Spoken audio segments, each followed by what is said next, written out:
ለጂጂኪያ ሄደሽ ስለኔ ስታወሪ ጂጂኪያ ከሚዲያ ነው የሰማችሁ ያልሽኝ አንቺ ነሽ።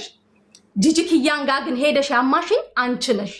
ጂጂኪያ ወጣ የመጀመሪያ ቀን ቂም ያስኩብሽ ጂጂኪያ ወጣ እኔና አንቺ ያወራነው ሚዲያ ላይ ወጣ ፍንጭ ስትሰጠኝ ለታሜም ነግሬዋለሁ። እጠነቀቃታለሁ ከዚህ በኋላ አብየዋለሁ። ታሜን ጠይቂው። እኔና አንቺ ያወራነው ለጂጂኪያ ሄደሽ አውርተሽ ስለ ጂጂኪያ ደግሞ ሌላ ገልብጠሽ ነገርሽ። መልካት ሰሪ ይሄ በነገራችን ላይ ከዚህ በኋላ በጣም ስለምንቅሽ ይሄ መጨረሻ መልሴ ነው። ዛሬ ማሜ ፕሬዝዳንት ማሜ ምን ነበር የሚለው? ዚዝ ኢዝ ምንድን ነበር የሚለው? ዘ ፋይናንሻል ምንድን ነው የሚለው? ማሜ የመጨረሻ ቀኔ ነው። ሙኒትን ሳሪን ጥሯት። ከዛ ፎዚ ትመጣለች። ፎዚ መኪና ውስጥ ነው ያለችው። መቼስ መኪናውን እኔ እየነዳሁት አልነበረም። ፎዚ ሙስሊም ናት፣ ትናገራለች ስለ ልጁ ማለት ነው።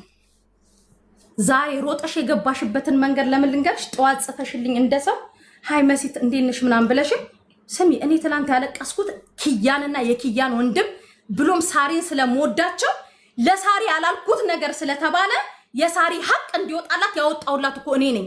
ሳሪ ሪከርድ አላደረገችም ብዬ እኔ ነኝ እኮ የተናገርኩላት። የምን ሀቅ ነው የምታወሉ? ታም ያለ ሙኒት አለች።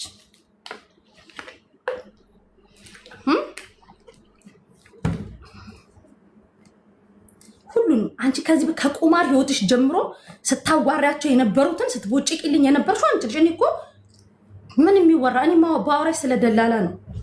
አከሊ ብር ተበላች፣ አከሊ እንዲያለች። ከዛ በተረፈ ይኸውልሽ ሳሪ ጉድ የለባት፣ ሙኒት ጉድ የለባት። ከሙኒት ጋር ልታያይዥ ምናልሽ? መብረቁ ጋር ደውለን 100 ሺህ ብር አለች መሲ። እንደው አንቺ እኔ እንዲህ ብዬ እንኳን አውርቼሽ አውቃለሁ? አረበ መልክ ህዝቡ በነገራችን ላይ ያውቆሻል።